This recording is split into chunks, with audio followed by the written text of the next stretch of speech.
A wind like a child's laughter cut across the white mountains, thin and bright, and impossible in a land grown old with songs of rings.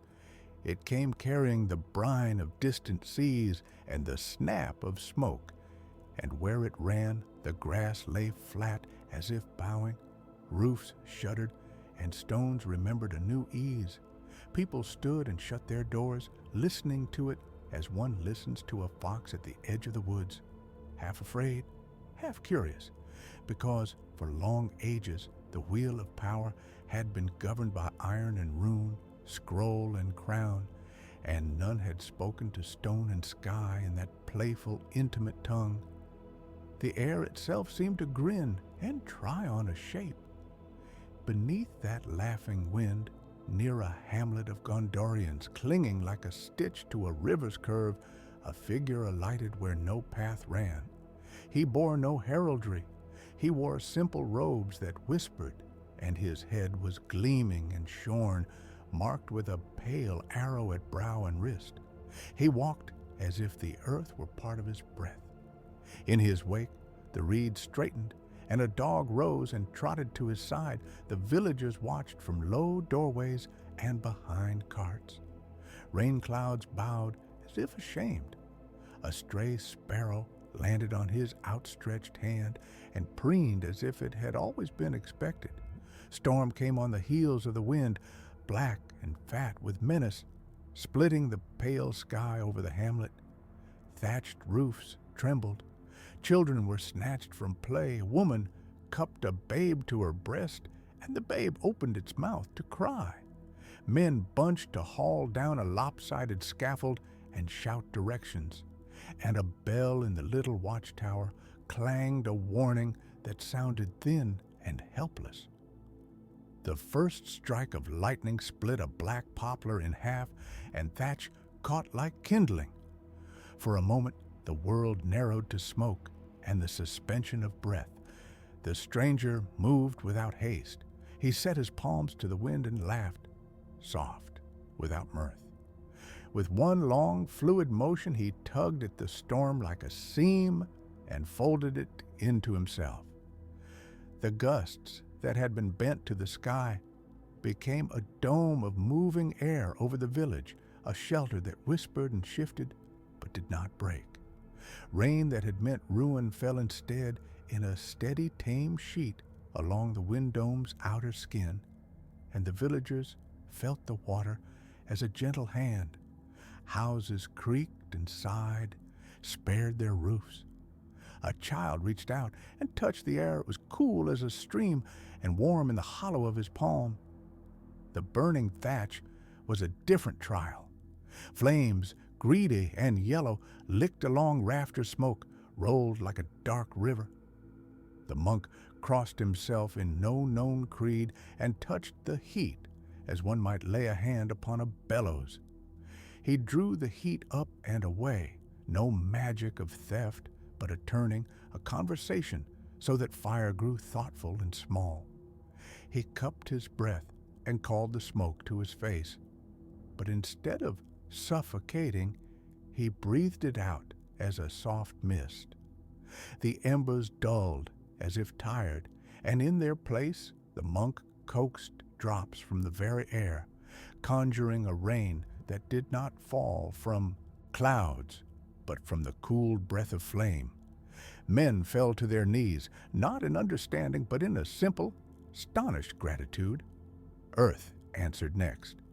Where the lane had been ankle-deep in mud, where the riverbank slouched and gave way to wintertime's slow hunger, the stranger lay his hands upon the soil, and it rose like a pleased thing. He pinched the bank into a barrier, pulling roots and stone to form a quick dike of living clay. Stones rolled into place with a musical clink. Fingers of turf braided together as if in one small immediate craft. Water took the new channels with a grateful gurgle.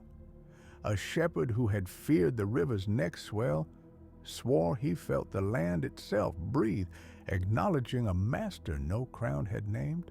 Those who watched Farmers, a gray-bearded boatman, a girl with wind-blown hair and ash on her knees, spoke to one another in low, vivid voices. "What sorcery is this?" one asked. "Not sorcery," another said, and the word that settled into their mouths was gentler. "He bends the world." The new name clung as a dew to their speech. Bending. It fit like a cloak, and within the hour the old women on the road were calling, "Look there! The bender!" As if the world had always needed such a word and had only been waiting for a person to wear it. The monk, Aang, as he would later be called in some telling, though for now he answered more often with a smile than with a name, moved between the arts with a nimbleness that made the watchers catch their breath. He pulled rain into bowls without buckets, and taught the wind to lift it like laundry, then told the earth to hold the bowls until the villagers could learn. He coaxed embers into steady hearths that would warm but not devour, and he set a small stone to walk like a beetle, so that a man with a lame leg might carry it home without strain. Each act left the villagers altered, not only in circumstance, but in imagination, where once they saw limits, they felt the seams of possibility. Word did not so much travel as it took wings. A fisherman who had watched from the river, buoyed by sudden hope and a fistful of fish to sell, retreated upriver and spread the rumor with the speed of water. "A stranger makes the storm a roof," he told the crew in the next skiff, his hand still smelling of mud. A rider set off toward the road to Pelagir with news that made the horses snort and break into swift, serious gait. Messengers on foot moved like shadows between hedgerows, and a trader, bound for the capital, lingered a day to barter for a tale he could sell as well as cloth. At every ferry and ford, voices braided the same phrase into their speech: bending. The river took the news in its slow, sure way, polishing it like a pebble and sending it onward. The monk did not linger for praise. He accepted bread in a borrowed cloak. He mended a child's torn tunic. And when a widow offered him a place of stay, he declined with a small, rueful bow. "I must go where the world is unkindest," he said once, and his voice had the melancholy of one who listens to storms and knows they travel far. People tried to press upon him the simple necessities of life, a horse, a purse, but in the end he mounted a borrowed cart and watched the river slide past.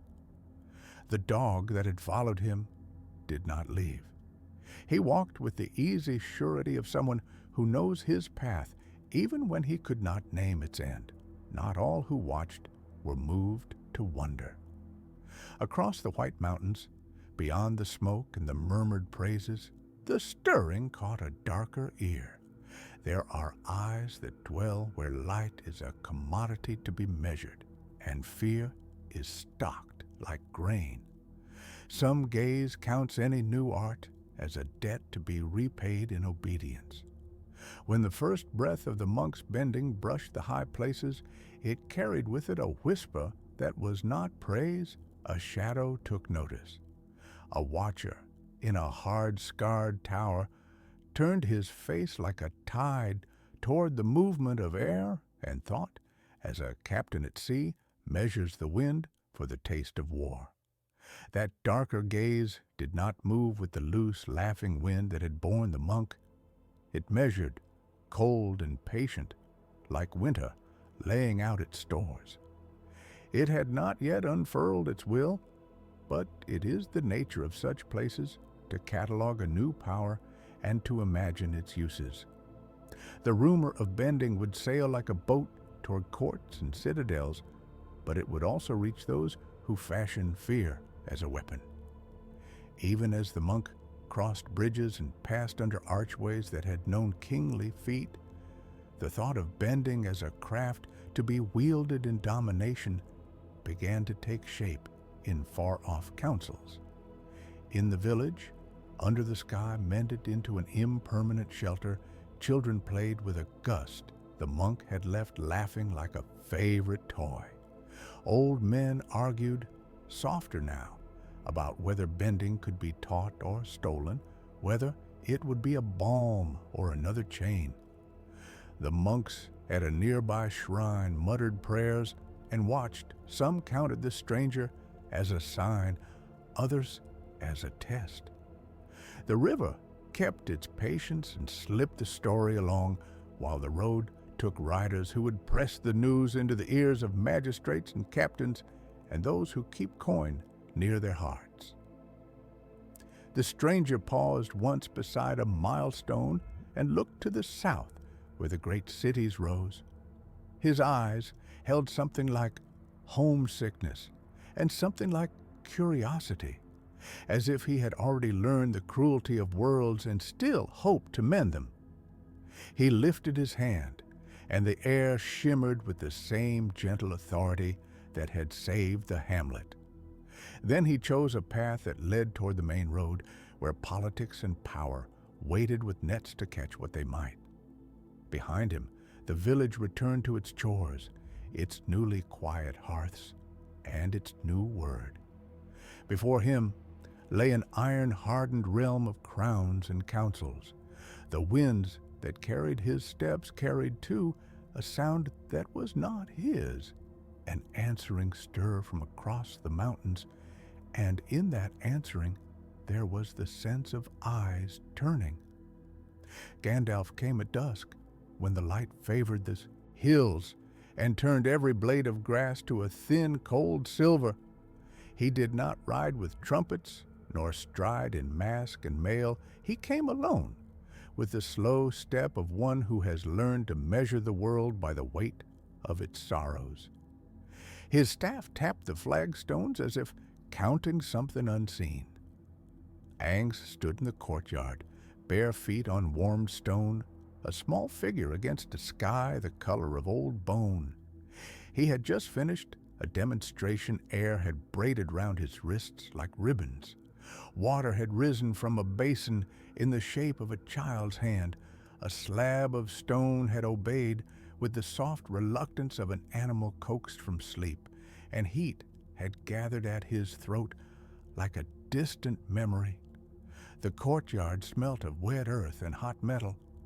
Men who had come to watch did not speak, they breathed instead, while the elements sighed themselves out, and the little boy wiped his palms on his robe. Gandalf's voice came then, low and grave, and in it there was that slow reckoning one hears in old forests. He praised what had been shown, not with the quick exultation of novelty, but with the careful, sorrowful joy of one who remembers better uses for power. He called the four arts a strange mercy, a bright thing that might mend what is broken. Yet his words carried weight as well, and they fell like stones into still water. Every bending finds its counter, every tide its undertow. He spoke of balance as if it were a thing as honest and fierce as a whetstone. To break it could sharpen weapons, but it could also dull the world into a shape unrecognizable. He looked at Aang as a gardener might look at a young tree, seeing both the sap and the storm that would come. The news of Gandalf's counsel moved swifter than the words themselves. Messengers ran along roads that were not yet chilled, and banners stirred in halls that had grown used to other alarms. Word reached the city of stone and the plain of the horse lords like two separate storms. Men of state and men of war gathered, and where men gathered, the first thing most often laid upon the table is fear. The steward of the White City sat with his hands clasped like a man who counts coins he does not mean to spend. In the hall of the Mark, the king of the horsemen sat leaning forward, as though the words were arrows, and he must decide whether to take them into his body. Each saw the bending through his own narrow window. In one window, an art that could lift shields and hurl enemy towers in the other, a thing that could steal the very soil from beneath a man's feet, that might batter the old ways until all that remained was ruin. Denethor talked of men and machines. He measured advantage like a merchant measures ivory.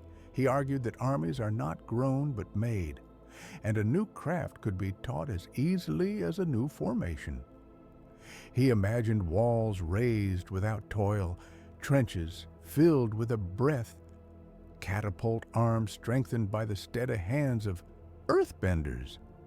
In his mind, Gondor might stand even when men failed. Theoden shook his head.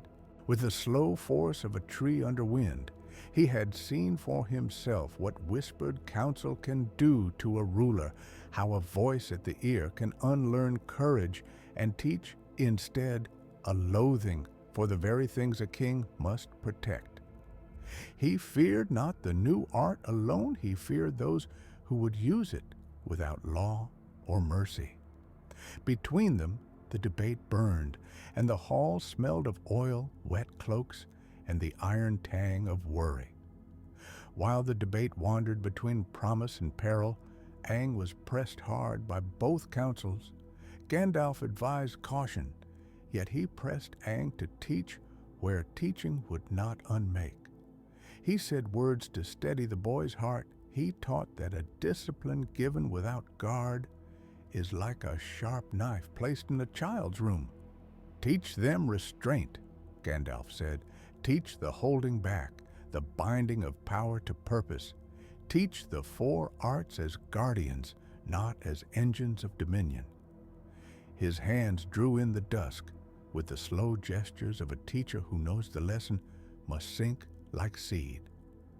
Aang listened, and his face folded like paper creased by a reluctant hand. The bending had come to him as air comes to a mast, inevitable and right. But the knowledge of what armies might become under its tutelage sat like a stone in his gut. The lessons began in small ways. Children were brought first. A boy who could not yet lift a cup learned to lift the air beneath his feet and feel steadier. A woman with a cough learned to move the breath in her chest to ease the rasp. The four arts were shown in the modest language of mending and tending. Water put out a fire that had taken hold in a thatch roof. Earth closed a wound in a path made by mud fire warmed a child who had been too cold to sleep. Air carried a message faster than horse. Each demonstration was given with a prelude, a story about what the bending should do, an oath sworn by those who watched. Aang taught the hold of a technique that uses less than a man thinks, the way of stopping before power becomes hunger. Men practiced under him in the light of lanterns, learning the little cadences of movement that do not bruise the soil or burn the breath. Not all lessons were given to gentle hands. Soldiers came wearing their old fears like armor and their old ambitions like sharp knives. They learned to make a wall stand firmer, to make a battering ram fly truer. Their eyes shone with the quickness of a man who has discovered a leverage he had not known before. It was there, in those late hours, that one could see the line begin to blur between the mending of a village and the preparation of a war. After one such session, a column of men left. With more than they had brought, they left with names etched into the minds of those who taught them. The air hummed with the possibility of a new craft, and in the corners where torches guttered, shadows lengthened like hands reaching. Unseen in those corners was a servant who listened with the patience of an owl. He had moved through courts before, an unremarkable man in a cloak that smelled faintly of sheep. He never stood in the brightest lights, and his ways were those of an unassuming wind. In this, he was like smoke, present but easily overlooked. He took with him tiny things, a scrap of a movement, a tilt of weight, a word said under the breath that held a key to a sequence. He carried a small stylus and a strip of vellum, and his hand was steady as a millock's. He drew diagrams not as a child sketches a house, but as one who knows the joints of a thing, where muscle and rope pull, where earth meets iron. He moved without haste to a place where he could set the page by firelight and map how the arts might bend strength itself into siegecraft. He needed only to see once, then to sketch, then to show. The servant's name could be said, and in the telling, a culpability would fall like a shadow. He had been bred to whisper. He bore the mark of another whose voice once sought to shape a king's mind. He served a lord who had long coveted the bending, not for cure, but for craft. He sent his notes, as one might send seed to a long dry field, and from there they would be grafted into engines that had been bolstered by iron and by guile. He wrote of how earth might lift a tower to the sky, and then set it down within a line of men, of how water could be gathered and then loosed beneath a wall to set its stones sliding like a house on a slope, of how gusts could snatch shields and heave whole scaffolds as though they were toys. The diagrams were cold and precise. The hand that drew them had no tremor. When Gandalf learned of the spy, he did not rush to anger. He sat with the matter as one might sit with a broken thing to see whether it might yet be mended. He spoke in the first slow voice of counsel to those who had ears and had sworn oaths. He used old tales as mirrors to hold up the present. He spoke of times when a single new art had tipped the scales of a war, and of times when men had been taught mercy and had chosen cruelty instead. He did not chastise Aang with the bluntness of a judge. He laid before him the geometry of choice. To teach was to give light into hands that might become lamps or torches. To withhold was to let others fumble in the dark, and darkness breeds cunning. Aang listened with the earnestness of the very young and the weary of the very old. He had come from a people whose every teaching was a vow against harm, whose whole law was built upon the letting go of that which would bind. Yet before him now were faces lit by hunger and fear, men who would ask him to build for them a hope not yet earned. The boy felt the pull of both roads, to share the arts as balm and shield, to teach so that no village would be burnt for want of water, and to hush the songs of power, so that no one might learn how to twist the earth into a weapon. In his hands, the elements felt like wild things that trusted him. He had been raised to trust the world as a covenant. To break that trust would unmake him as surely as it might save many. In the hush that followed, Aang rose and walked toward the small mound of stones at the courtyard's edge. His feet pressed into the earth with the slow certainty of something that knows the feel of home. He gathered wind with a fingertip until it teased his hair, and he let a single leaf lift and circle like a question. He looked toward the north, where smoke marked a distant camp, and then toward the south, where the white towers stood like pale teeth. He breathed in, and the breath seemed to hold both oceans in a single candle. When he spoke, his voice was neither a summons nor a sermon. It was the voice of a child who has been asked what to give away. "I will teach," he said quietly, "but not as you ask yet. There must be vows. There must be binding." His hands fell to his sides, open and empty. The sky above him held the last of the day like a hand cupping a coin. He had decided on a shape, but not on the depth of the instruction, nor on how long he would hold back what he already knew. The choice remained a doorway yawning before him, and at its threshold the servant's paper lay in a hand that would soon travel farther than any had guessed. A ragged silence lay on the plain where the bridge had fallen, a silence made of wet earth and iron.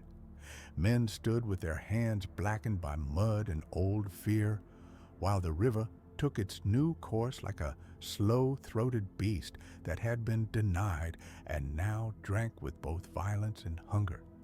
Stones that had slept for an age showed fresh faces, split open by fingers of stone that rose and clenched at the orders of men who had only recently learned to speak to mountain.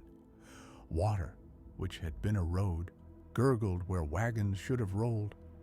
The air tasted of cold clay and of pressed reeds, and somewhere a bell began a thin, uncertain toll. It was not war as it had been taught in the old march books and muster lists. The line between siege and sorcery had thinned until it was a mere breath. Where catapults once hurled stone, earthbenders now set the ground to heaving, crafting barriers and spires with a handful of gestures. Where sappers undermined walls by candlelight, waterbenders fashioned floods in a night to carry away provisions and to drown a path under a sky of pebbled spray. Men who had been given such power wore it with the awkwardness of children who had found a blade they were eager and terrible in equal measure. On a sickle of hill that overlooked the ruined bridge, black-winged shapes circled and reformed. At first they were the old dread, the Nazgul, their presence a coldness like polished iron. But they had learned, as all servants of Sauron learned, to make use of anything for gain. Their shadow wings had begun to work with the weather itself. A cold wind that smelled faintly of ruin answered them, a wind that clung to cloaks and raised stones in little whirls. These winds were not mere drafts. They collected and sharpened. They could peel back a man's breath and send it into the world as a howl, which the riders drew upon to ride higher and to strike with the speed of falling rock. The first true clash came with the onset of a gray morning. The sky above this plain was a slate of slow movement, the sun a dull coin. Earth rose like a sudden city as Gondorian benders thrust their palms into the ground. Ridges and berms crawled toward the enemy lines, then twisted into spits of stone and into breastworks more sure than any timber fort. Beneath one such wall, a group of infantry rode the crest like a living tide, their lances glittering, their faces brown and grim. From the river, a column of water rose and split. It became a moving rampart, a curved blade that drove like a living wave against shields. Against this, the Nazgul answered with their newly adopted cunning. A ring-spectral lord, vast as a cloud of night, drew at the wind and made of it a blade that cut through water itself, turning beating waves to mist and steam. Where earth was heaved, their gusts breathed ash and fine, powdered ruin into the seams of stone, and the ground shivered as if in fever. A cavalry of men, protected behind a wall of stone, found the wall peeled away not by a battering ram, but by a wind that filed rock as a grindstone files iron. Horses threw their heads, eyes white with panic. Men were swallowed by a silence that followed the scream of a Nazgul's wind. There was a smell to that battle which lingered afterward, a bitter tang of ozone and dissolved loam, and beneath it a faint metallic copper that sang of cut roots and torn sap. Men coughed, and the waterbenders' hands shook from the strain of holding tides like prison doors. A Gondorian captain named Eldrin, who had only yesterday shown Aang the place where his father had been buried, found his voice hoarse with a single command: hold the line with what we have. His eyes had the look of someone who had been given both a hammer and a compass and did not know which to follow. Far from the human clamor, the Ents moved. They were not quick to anger, but the earth had been scoured, and their old ways felt the change as a mortal wound. Roots that had once drunk in silence gurgled with salt and ash. A hollow oak at the edge of the floodplain lifted a single great limb and rubbed its bark as if in pain. Their hearing is slow, and their decisions come like seasons. But there was a quickness now, a low, rustling word, as if 1,000 leaves were saying the name of disturbance. The Ents smelled bending, as one smells the scent of a tree struck. They knew then that the language taught to men had not only bent the land, but taught hands to unmake the health of the world. Aang stood apart, small against mast and stone, his staff grounded like a marker of a different law. He felt every gust as it turned not only the dust, but a memory in his chest. When men bent earth at his instruction to plug a breach, or when he guided a stream away from thirsty fields, the breath in his lungs filled with an easy rightness. Yet in the afterlight of the first great battle, his bones felt the weight of something new. The arts he had shown were used with a readiness that had not been his intention. They had been taught as stewardship and harmony. They were practiced as tools of dominion. He saw streams turned into engines of siegecraft, bridges demolished to starve a fortress, and in his mind the music of the elements, soft and living, turned to the cold calculation of weaponry. "You taught us how to make a road passable," said a young bender when he came near. His face was streaked with river silt and with the pallor of one who had seen too much. "You taught us how to lift stone so our catapults would not be needed. Sauron would have crushed us without it." Hope and accusation lived in the cadence of his words. He expected gratitude. He expected absolution. Aang's reply was a breath, small and steady. "I taught the arts to heal, not to harm," he said. There was no sermon in his tone, only the plainness of weather. There is a difference. We must not teach to break what will take longer to bind. The young bender's hands tightened. We must win before long comes. We have children who will not live until long. Around them, the plain kept its business. Men rebuilt a makeshift causeway of bones of cart and cord of rope. Another band of benders carved a trench that would divert a river into a marsh to drown the supply road. Aang could not stop every surge. He could not be the hand in every place at once. His teaching had been a seed. It had sprouted into ways he could neither root nor prune all at once. The Nazgul learned fast. They had no care for the nuance he prized. Where a waterbender called a tide to shield a convoy, a wraith unmade the same tide into a sheet that chilled men to the marrow, a wind that tore banners and drew the light from eyes as if to render them small and useless. They blended their old arts, cold, swallowing fear, with the new. When they embraced a gust, that gust carried with it a corruption. It bore the scent of the ring's will. Water turned oily and thin where they breathed. Earth became powder that ran through the fingers like a forgotten word. In the aftermath, villages were not so much shattered as rearranged. A field that once bore rye now had gullies where the earth had been quarried and reshaped. Short paths that children once ran held pools and sudden scars that caused travelers to fall and to curse. The Ents, who do not curse, murmured among themselves and felt the taste of new things on the wind. They debated. They moved like thought toward a decision that might bend the course of war itself. Their voices were low. When an Ent finally spoke, its word was not directed at men, but at the land. "The tongue you have been taught does not forget," it said, as if pronouncing a name. Aang listened to the Ent as one listens to an elder who gives counsel in the night. He could hear the tremor of resin within the voice. The words sank like sap. He saw the cause and the consequence fitting each other too, neatly. The victory they had bought with new hands had cost the land a new kind of wound, and that wound learned how to speak like a second enemy.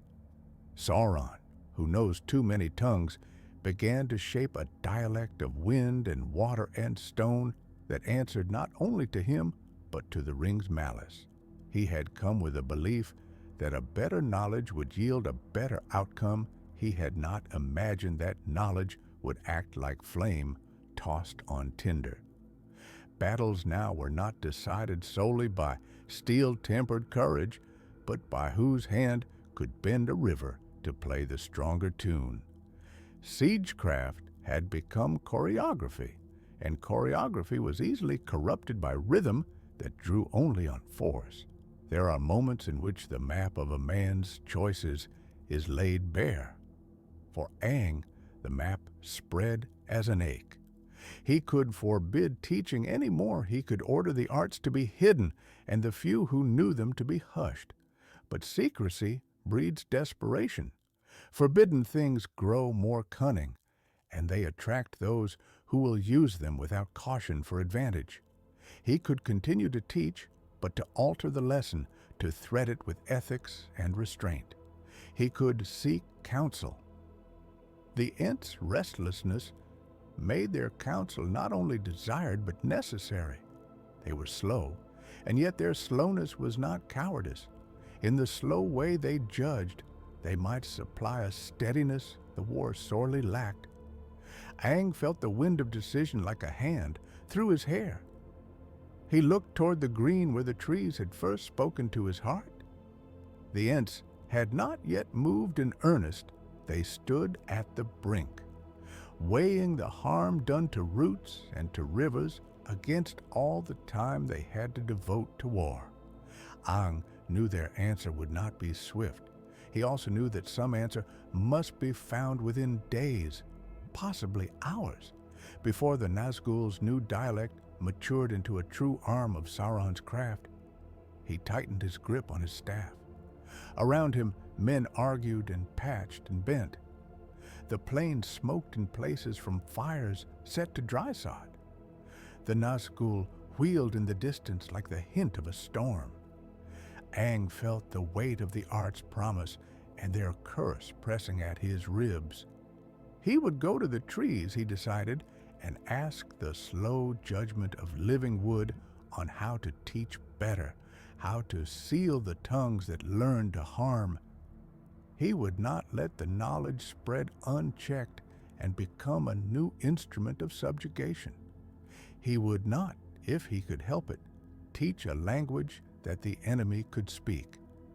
So he set his staff to the ground and began to walk toward the stand of oaks where the Ents had gathered, each step stirring the dust into small, soft ghosts. The wind answered him in a small courtesy, neither the Nazgul's wind nor the old cool breath of the spring. It was a wind of passage. Behind him, the plain continued its busy, dangerous work ahead. The trees stood like the slow hands of ages. He walked for counsel and for a binding. He walked with the knowledge that time had thinned to a thread, and that, if he failed to find a way to teach restraint, the tongue he had given the world would be taught back to him, perfected in malice. The grove gave its cry as if it were a throat rent by iron. A dozen trunks stood black and sweating, leaves curled like burned prayer flags. Where green should have breathed, there hung a gleamless smoke, a shadow that clung to bark and leaf as if seeking to become wood itself. Aang came with the others, slow-footed, robes knotted, feet leaving prints in ash. and the air around him tasted of cold and old coal. He had learned the ways of wind and water. In calmer times, he had not learned the smell of a living thing being eaten by its own absence. An ent, elder-bent and slow-eyed, leaned one great limb against the ruined heart of the grove. Its voice, when it made sound, was a low grinding like stone rolling on stone. Not fire, it said. The syllables were fallen seeds, not shadow alone. A third hunger sits like a mouth upon the flame.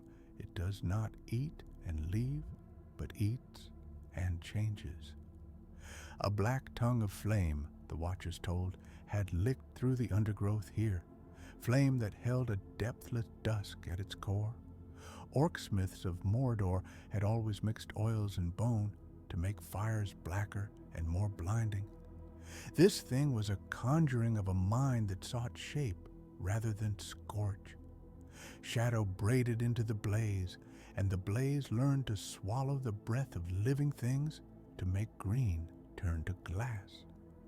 The very sap of the trees grew bitter and thin, and where roots met soil, a creeping oily frost threaded the earth. Gandalf stood at Aang's side, staff grounded, hat tipped against the filmy ashen rain. His voice was without the bright humor that often lifted his words to laughter.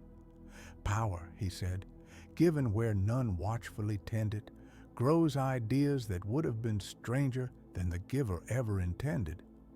The arts you share, little master of the air, are old in their making, only to you new in this land. They are not like bread that is borne away and eaten. They are like songs, and songs beget sons. Aang had felt that warning in the marrow. He remembered the wide, round faces of his pupils when he first taught them to bend a quiver of water into a ball. They had laughed then, delighting in the miracle. But the laugh that rose from the training ground now was iron. Their wrists were knotted with cord. Their knuckles had learned the geometry of blows.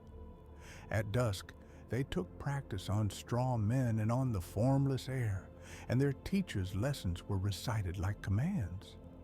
Guard the valley, they said. Strike at dawn. Their bending had lost its playful curl and become a tool sharpened against purpose.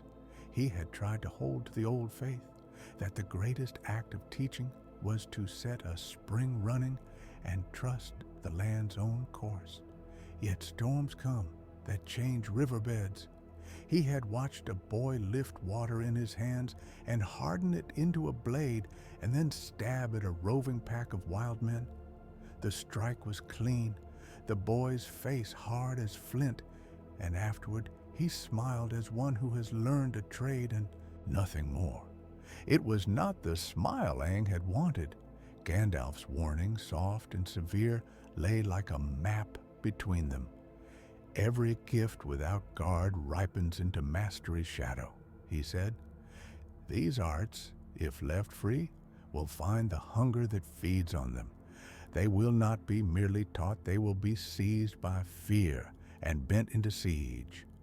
Aang's palms itched with the memory of air-splitting exercises he had once taught to calm a village in flood. He had shown children how to breathe storms away. He did not want to teach a people how to breathe death. They returned to the courtyard where the acolytes, his students, practiced at dusk. Torches winked along the walls. The young men and women made figures of smoke and water and earthen shields. Their movements had become military, the pauses long and measured like the loading of a crossbow. They walked with companions that once were strangers. They carried phrases once uttered only in desperate times. They repelled a mock attack with a grim efficiency that tasted of dread rather than triumph. Aang spoke to one of them, a girl with dark hair plaited, eyes that had once laughed at the sky. "Why do you practice so?" he asked, "not to test, but to listen." "To keep the children from Mordor's raids," she answered. "To keep the wood from burning, to send the raiders away before they see the heart of the valley. You taught us," her voice broke like thin glass, "you taught us to save. I will not let them take our green." He felt the truth of her words like a blow, for it was a truth he could not deny. He had taught them to save, and that is what they meant to do. But saving could cut too. He saw in their faces the lineaments of soldiers being made, the recompense of necessity carved into promise. A messenger came then, bearing word from the western lords. In the folded seal there was a scrap of blackened cloth, hewn from an enveloping thing, and upon it a smear that was not blood. It was sap turned like old iron. They said that the elven shrines of the West had felt a sting in their stones, music gone thin, and that small things in the gardens bent and stilled beneath a net of shadow. The Ents had answered with a slow thunder of resentment. Trees had shifted root places and spat small seedlings at the interlopers, but they could not move their heavy hearts fast enough to sweep the shadow from their own trunks. By night, the valley dreamed in uneasy fragments. In his small lodging, Aang sat with a bowl of boiled leaves and listened to the quiet scrape of his own breath. He had come to this land to teach balance, to show that power ought to heal, not only to win. But Gandalf's words kept unraveling in his head. Without guardianship slides toward domination, and he could not tell whether the word guardianship meant watchfulness or chains. In the morning, they rode to a place of old dreaming where the earth had remembered songs. The elves met them at dawn, thin-limbed and pale-mannered, faces set in the sheen of sorrow. They walked among memorials and places of light and pulled at the edges of their cloaks as if trying to shelter a wound. Their gardens, once humming with small deliberate enchantments, had been smothered in a film of dusk. At the center of the grove, a small fountain stood. Where water had always danced with glassy laughter, now the water moved in slow waves, thick and indifferent. "The thing that eats light is learning, one of their number," told Aang. Her voice was like the rustle of vellum. It copies your arts and lays its own teeth within. Where once you set a bubble of water aloft, it sets a cave of darkness within the whole of that water. It teaches the flame to forget its fire. Gandalf moved his staff, and the air hummed. He spoke in the old way of making pictures with words.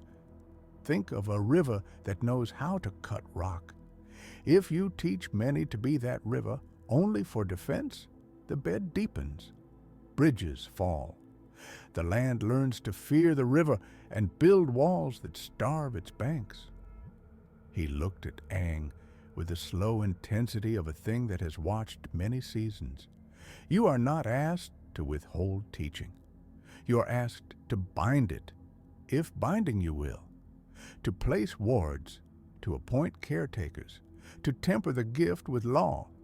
Aang thought of binding like a new kind of lesson, like teaching a child not only a trick, but how to refuse a temptation.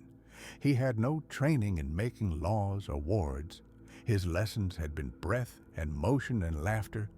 But the faces he had come to love, the seedlings and lovers and old women like lampposts, faced the dark and needed a rule stronger than the will of each hand. While councils argued, Mordor smiths did not sleep. In the black forges beyond the mountains, a thing was being hammered into shape. Not a blade nor a chain, but a device for the corruption of bending itself.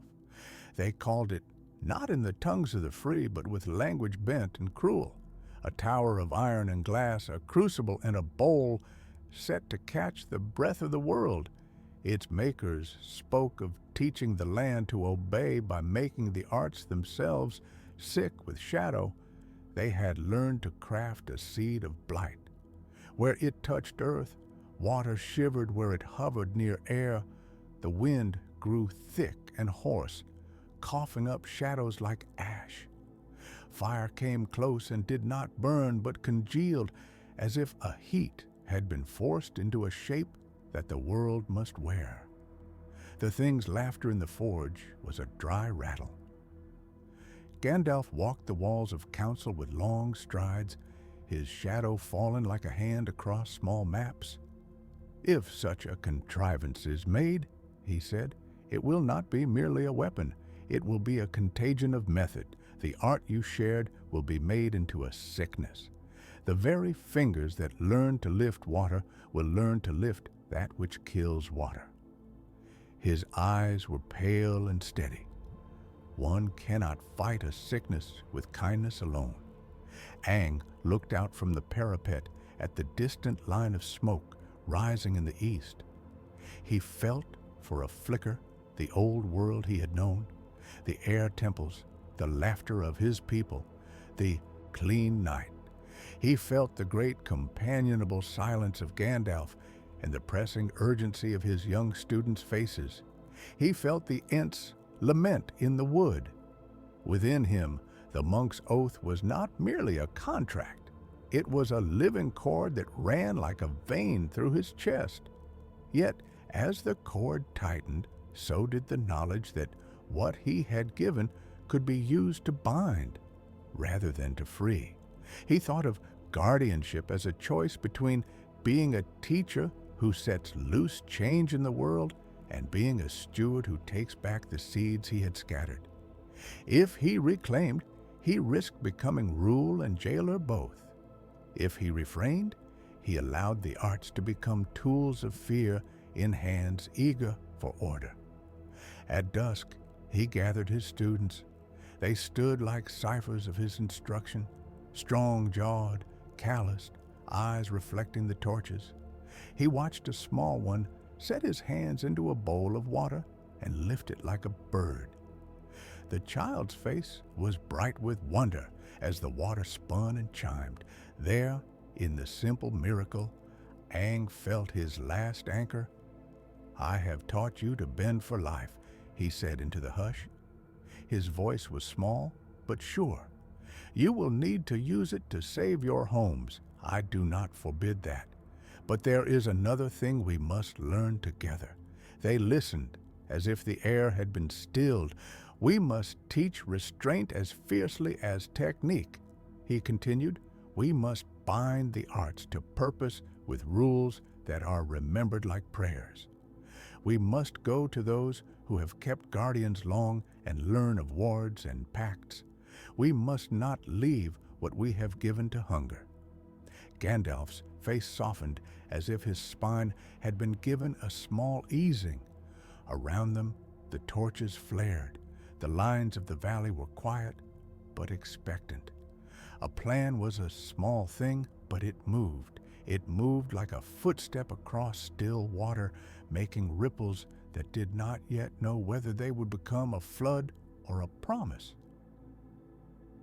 The next morning, Aang would be leaving with a handful to seek the counsel of those few who had been wardens since the world was young, the Ents and the elves, those who understood root and song. He would ask of them not a simple fence, but a right, an agreement between the elements and the hands that sought them. He would ask how to make an art that could not be turned into a blade without the consent of the land itself. Across the mountains, the forgers tightened their bolts. The Blight Spire, if that was the name whispered about it, began to hum with an undercurrent like a throat warming to speak. Its designers smiled at their work and called it inevitable. They were not wrong. Inevitability was a kind of stubbornness in which many were invested. Aang stood at the edge of the wood where the Ents had planted their small, patient flags and listened to the trees move in their slow language. his hands were empty. He felt the hunger of the grove, the hardening in his students' faces, and the chill knowledge that the enemy sought to pervert what he had given. He felt, too, the thin, clear thread that ran through his own life, the vow to bend the world toward mercy.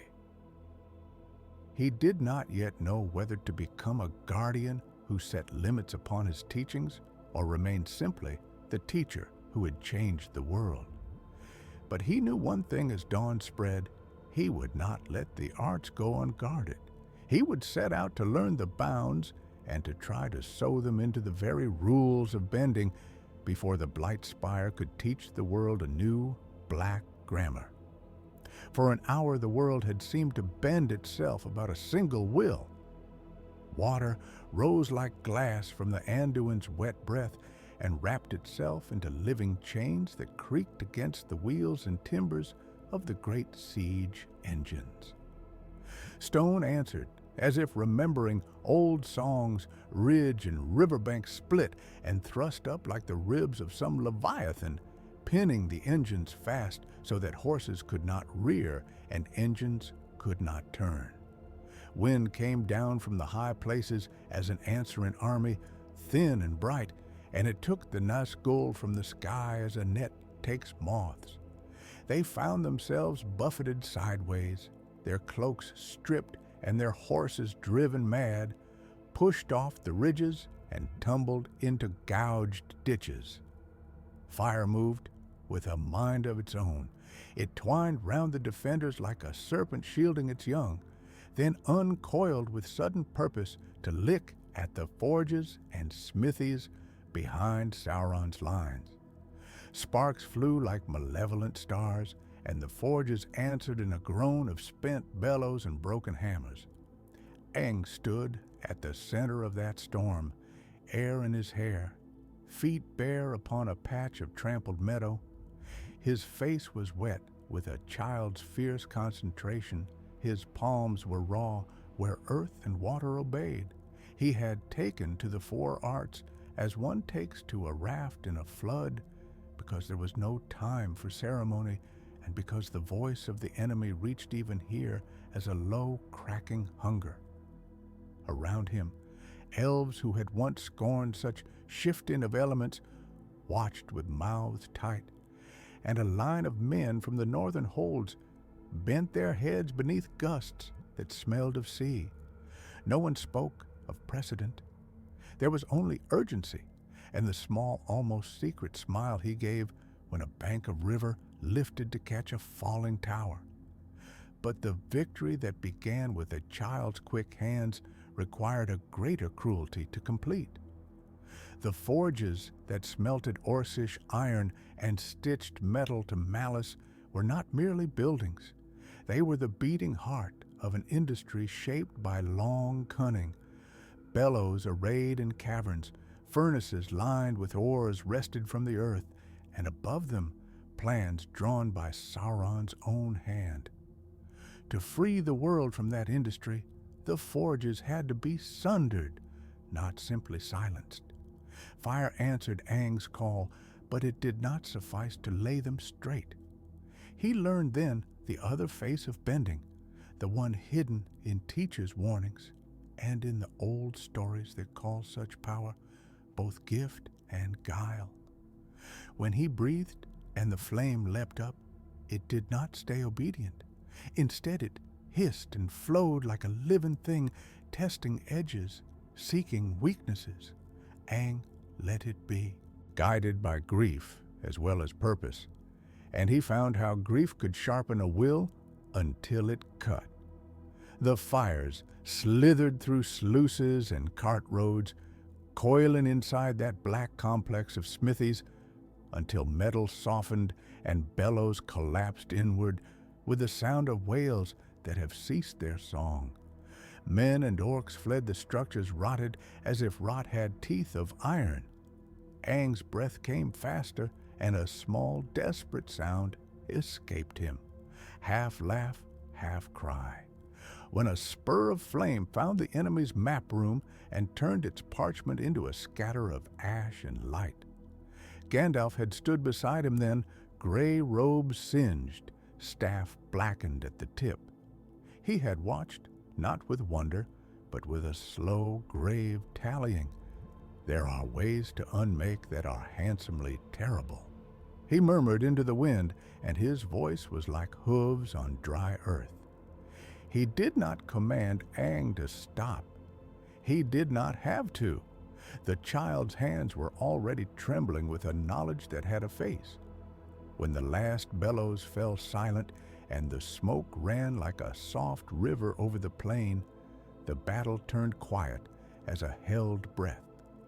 The Nazgul, driven from the sky, shook themselves like dogs emerging from a storm and fled black and ragged toward shadows that could swallow them whole. The armies, the tired, bloodless lines of men and elves and the ragged survivors who had stood under dark banners, lifted their faces as if to see the sun for the first time. Aang sank to his knees in the churned mud and let the wind comb his hair. He had won, and the winning felt like the breaking of something inside him. It was not only the earth that bore scars.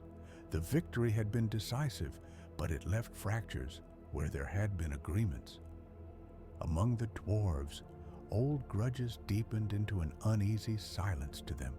Bending had no forebears, no smiths, lore to stand beside. They saw a new force that could shift stone away from a mine, and their mistrust hardened like cooled iron.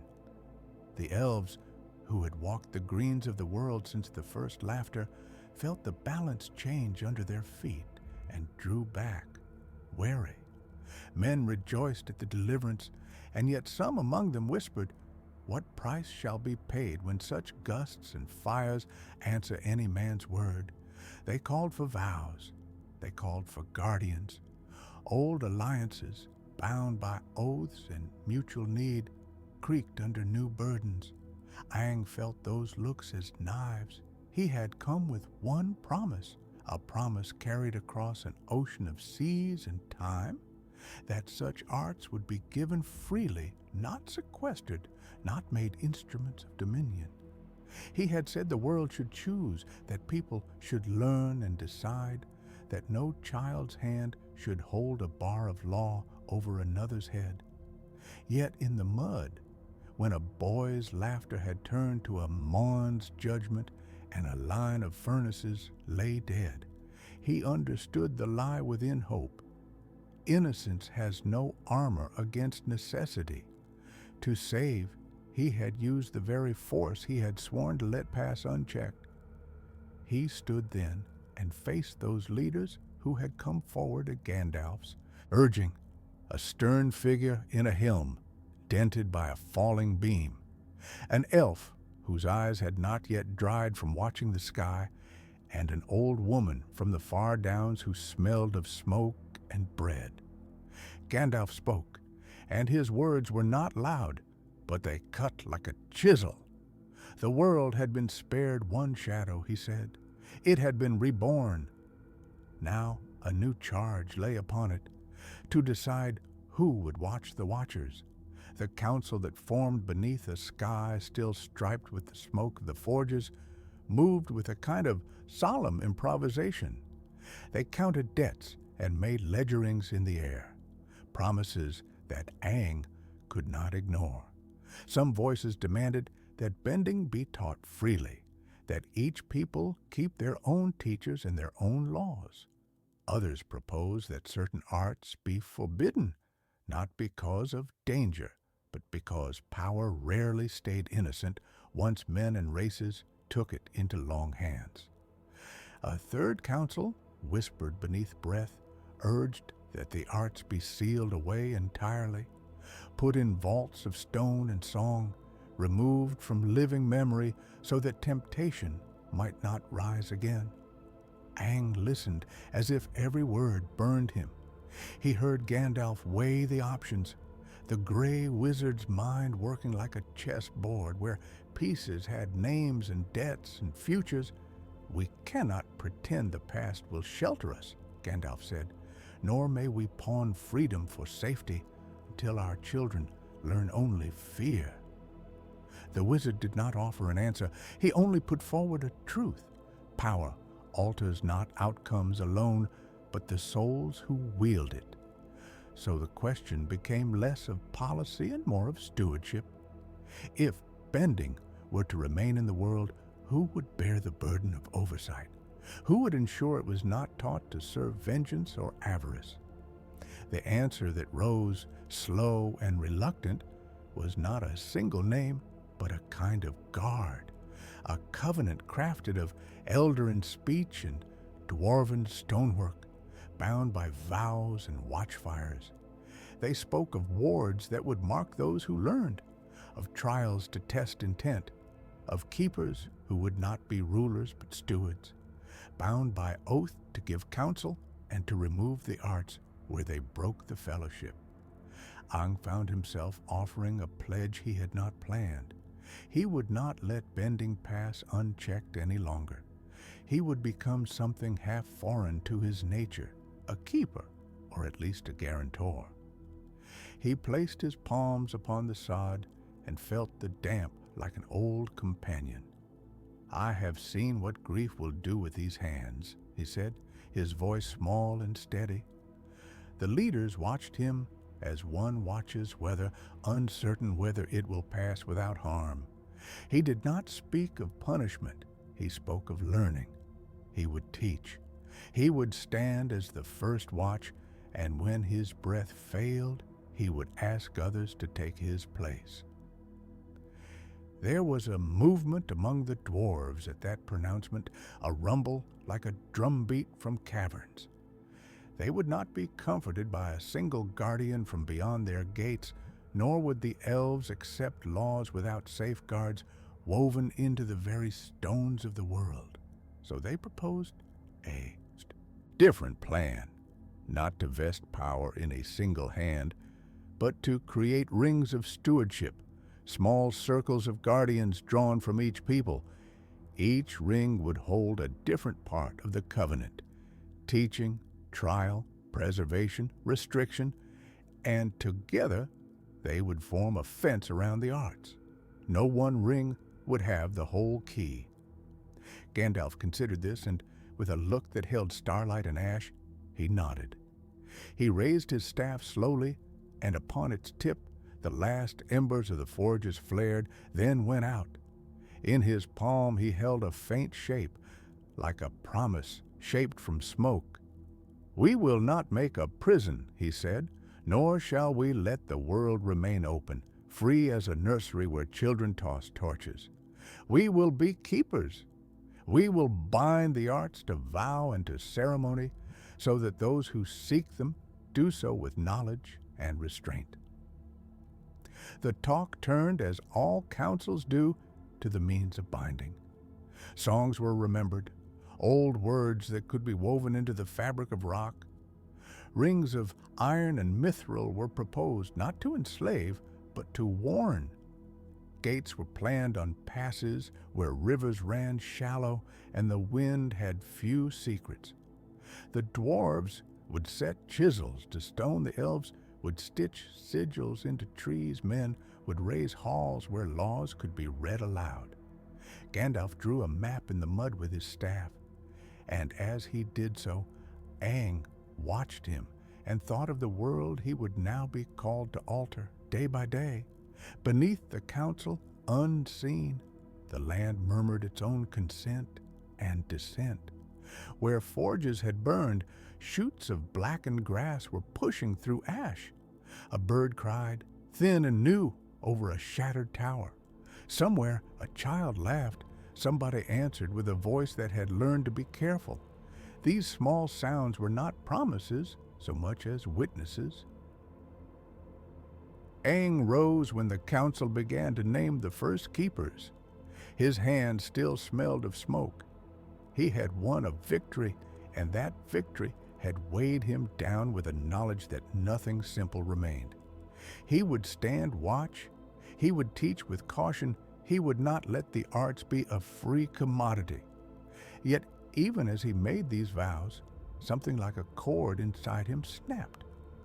The promise he had carried of freedom without guardianship lay in the mud like a torn banner. He had traded that banner for a duty. Gandalf watched him with a look that was both tender and severe. "You have given of yourself more than you know," he said. "Power will teach you again and again. Let that be your teacher as much as your staff." The wizard's words were gentle, but not comforting. They held the future like a ledger, where entries must always balance in time to come. The council broke then to do the practical work of making wards, of naming teachers, of taking children into circles where intent could be tested and hearts examined. With each decision made, the map of the world shifted. Infinitesimally old paths became guarded trails, and old freedoms took on the shape of things to be petitioned for. The free peoples had saved the world from one shadow, but in doing so, they had invited a new custody. As dusk came and the first watchfires were lit, Aang walked to the edge of the ruined forge site. A small flame jumped in his palm, obedient, warm, and it did not want to be cruel. He closed his fingers and let it go, and the light settled upon his face like a mantle. Beside him, Gandalf unrolled a strip of vellum and began to write in a hand that centuries had made plain. They wrote not only names, but tests and songs and laws that would bind those songs they wrote of care and of limits. Each line set a motion that would reach beyond the small night and into years no one there could yet see, and so they set to work, not with the triumph of those who have finished, but with the steadier pace of those who must guard. The forges were cold. The road ahead was a long one. They had chosen not to bury the flame, but to tend it. Their choice would demand more from Aang than any battle, a lifetime of watchfulness. He had exchanged a child's promise for a warden's oath, and as he signed his name, his hand trembled only once. Far off on the horizon, smoke still crawled from places where the enemy's designs had been shattered. In the dark beyond the ridges, some shadows gathered uncertainly, as if gauging whether new watchmen would be patient enough to allow errors or stern enough to punish them. Gandalf rolled the vellum and sealed it with wax. He rose, and his silhouette was long and lean against a sky freckled with first stars. "We have chosen a stewardship," he said, and the council answered with a chorus of weary assent. Yet, in the pause that followed, a thought waited, like a door unlatched. Who, in the end, would watch the watchers? The question hung between them, not a problem for tonight, but a promise of trials to come. They had made their first laws, they had not yet proved their hearts. Aang looked up at the stars. He had won, and he had paid. He had become a keeper. He had not yet become sure that he would remain one. He felt the weight of that doubt, like the first cold on bare skin. He folded his palms together, as if in answer, and walked back toward the fires where the first teachers would gather. The next step lay open and unmade, and someone would have to take it.